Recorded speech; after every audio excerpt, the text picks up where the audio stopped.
With the release of the new Warsaw Pact book for Flames of War, World War III, I thought it was a good time to show you how to paint one of the units featured in that book.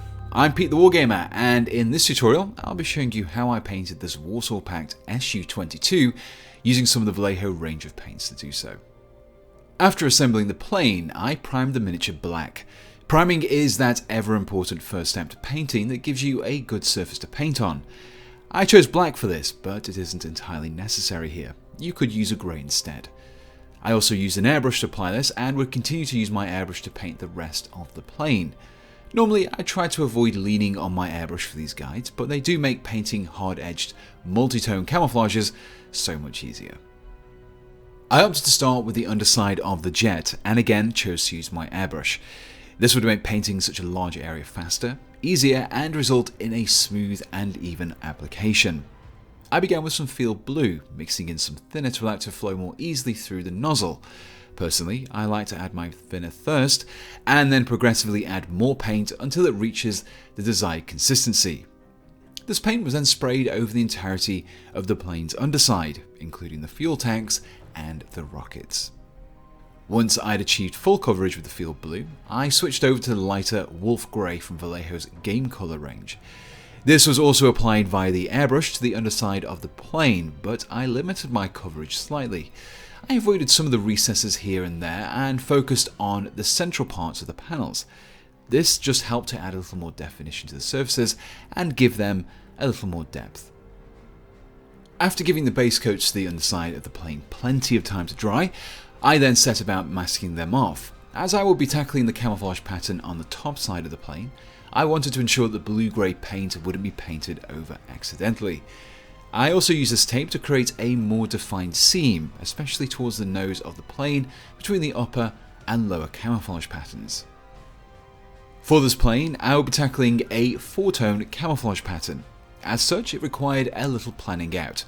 Generally speaking, lighter paints are covered over more easily by darker paints than in the reverse, so it was important to begin with either the tan or the lighter green. I chose the latter and opted to use some Russian uniform. Once again using my airbrush, I applied this paint over the entirety of the upper half of the plane. I focused my application mainly from above too, just to prevent any potential leaking past the masking tape.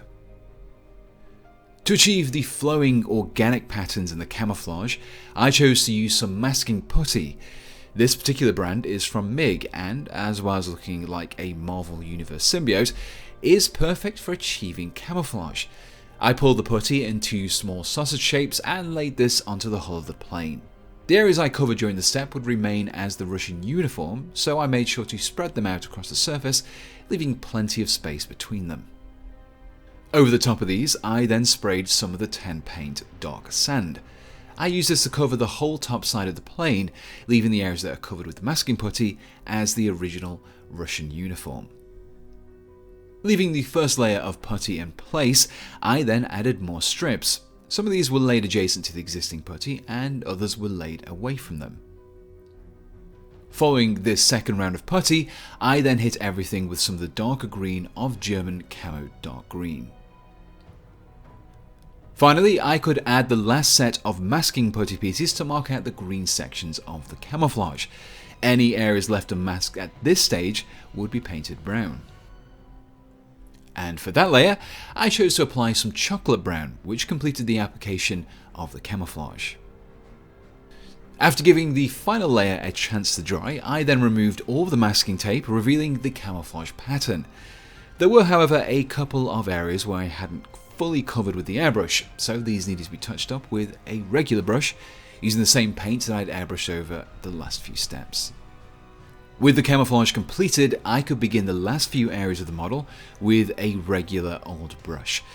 The first of these were the brighter green colour around the jet intake and the tip of the tail fin.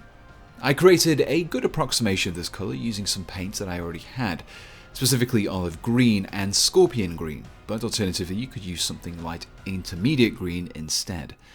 I thinned this mix out a little with some water before tackling those aforementioned areas. I gave this first layer a chance to dry before applying a second coat to give it some solid coverage. From here, I then painted the canopy using some black. before painting the jet exhaust using some of the metallic paint, Oily Steel. With everything base coated, I found that some of the surfaces looked a little too flat and needed a little definition. My problem was that the surface details are very fine, so getting my brush into these narrow recesses would prove a little tricky. So to help things along, I coated the whole miniature with some Vallejo's gloss varnish. This will create a smooth surface for the subsequent wash to flow across and into the recesses, rather than just pooling up on those flat panels. The wash needed to be a little thinner in consistency though. I took some Vallejo black wash and mixed in a little airbrush thinner in order to lessen the viscosity. This was then applied into the panel lines where capillary action pulled the wash into them. I repeated this across both the upper and undersides of the model. I finished things off by spraying the whole model with some matte varnish, just to remove that glossy surface. And with that, the model was finished. Which left me with this completed SU-22. Now whilst I focus on a specific plane for this video, all the same colours and techniques could be applied to other Warsaw Pact aircraft too. I'll include all the paints used in this guide in the description along with some affiliate links, so if you're looking to try out some of these things for yourself while supporting me in the process, I would be extremely grateful. Speaking of which, let me just say a huge thank you to my ever generous supporters. Currently my top supporters on Patreon are Jonathan Hart, Seth Sewell, Broken Astartes, Ryan Little, Tim, Berserker, Daniel Dowling, Jake, Jeremy Kaup, Jesse Smith, Casper Limborg, Mr. Grimm, and Sweatsman. So a big thank you to you guys, and if you also support me on Patreon through channel membership or you just use my affiliates links, then it is the kind-hearted people such as yourselves that allow me to fund the tools and paints required to paint these videos for you.